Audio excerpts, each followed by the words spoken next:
And Trump, because if he ever gets anywhere near the swamp again, which I find rather improbable to say the least, but if he ever does, like these nationalist populist movements in the EU right now, they may be able to buy time for the fight, the real fight, the fight that matters, the fight that ultimately could save the world, which is the great Christian revival, the great Catholic reset.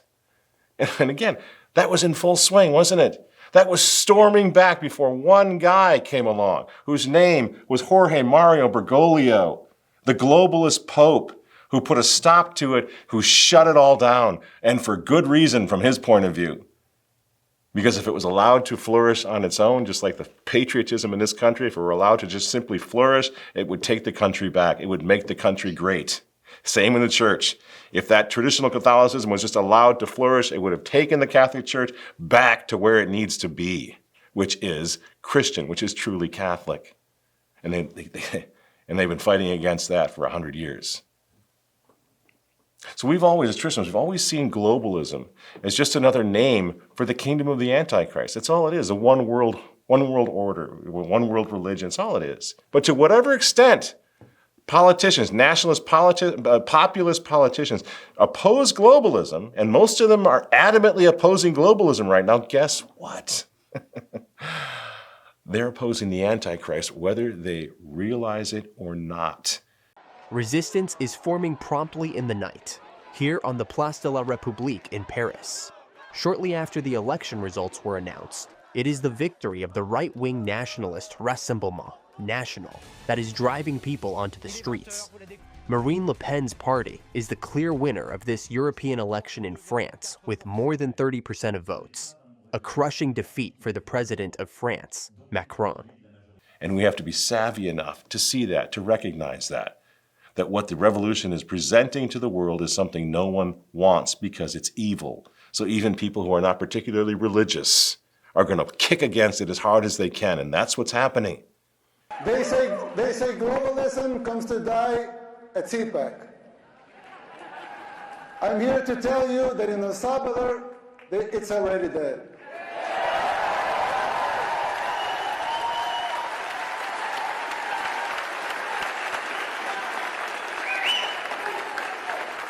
But if you want globalism to die here too, you must be willing to unapologetically fight against everything and everyone that stands for it. We've all seen it, right?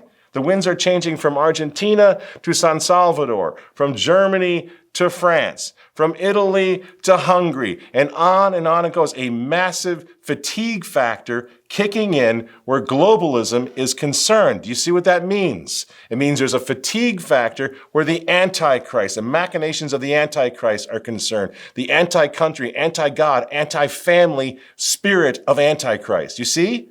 Whether they realize it or not, that's what's happening. Le Pen's and Bardella's national rally crushed the competition, winning 30 seats, 7 more than last time. Far behind Le Pen is the Need for Europe coalition. And do you see the elephant in the room? Well, we definitely do, and it's Renew Europe, who's the biggest loser of the night. Macron, a significant voice within Renew Europe, lost loads of seats, leading to a major setback. So Le Pen's niece now, Marianne Maréchal, who won a seat in the European Parliament also last Sunday as a member of the rival Reconquer Party, visited now, it gets confusing, but she visited the National Rally headquarters, the party that just won big in Paris just a couple days ago, to negotiate for a far-right alliance in France. How do I know this? Because I have friends on the ground who are watching it carefully. Now, if Marianne succeeds, if this alliance succeeds, the conservative right in France will control 40% of parliament. This is absolutely unheard of in France. Is it perfect? No, it's not. It's just the first stages in breaking this globalist juggernaut, this globalist stranglehold on the countries of Europe. And we need to get behind it. And guess what, by the way? This one's easy to get behind. Guess what? Marianne, the politician that we're talking about, she's on the screen here. Guess what? I was with her just a couple weeks ago. She was a fellow pilgrim on this year's Notre-Dame de Chrétienté pilgrimage from Paris to Chartres. You're looking for a sign? You're looking for something wonderful? Well, how about that? The anti-globalism fervor, friends, is palpable, even in France. Marianne comes out and defends. She just rips into this little icon that the Olympics in France were using, whereby they removed a crucifix. And she said, what's the point of having the Olympics in France if we have to deny who we are? So she's out there fighting, defending Christianity, Catholicism, the Catholic roots of Catholic France in the public eye, and she wins big in the elections. And obviously, Klaus Schwab's young globalist leader, Emmanuel Macron, right? He's on the ropes right now because the people have had enough of the attack, first on Christianity in France and now on national sovereignty in France. They're literally destroying the entire country, and people are done with it now. J'en appelle à la sagesse et au bon sens des Français. Qu'on me donne une raison, une seule, pour garder sur notre territoire des étrangers qui collaborent avec une idéologie totalitaire qui veut la mort des Français.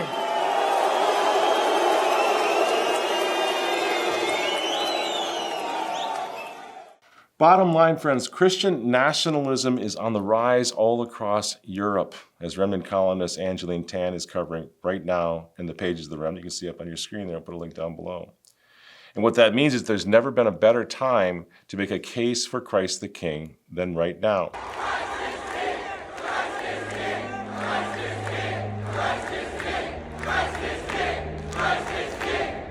So in other words, traditional Catholics, this is the moment. The moment has come. Traditional Catholics, we've always seen the diabolical New World Order as nothing more than an attempt to replace the social kingship of Jesus Christ. Well, here we've got a chance. We have an opening. We have an opportunity. We've got to be there. We've got to do this. So I don't want to say it. I mean, the big problem is you got Pope Francis who's right in the way of it all, right? Well, we need to get over that hump as well. You know, I don't want to stand against Pope Francis.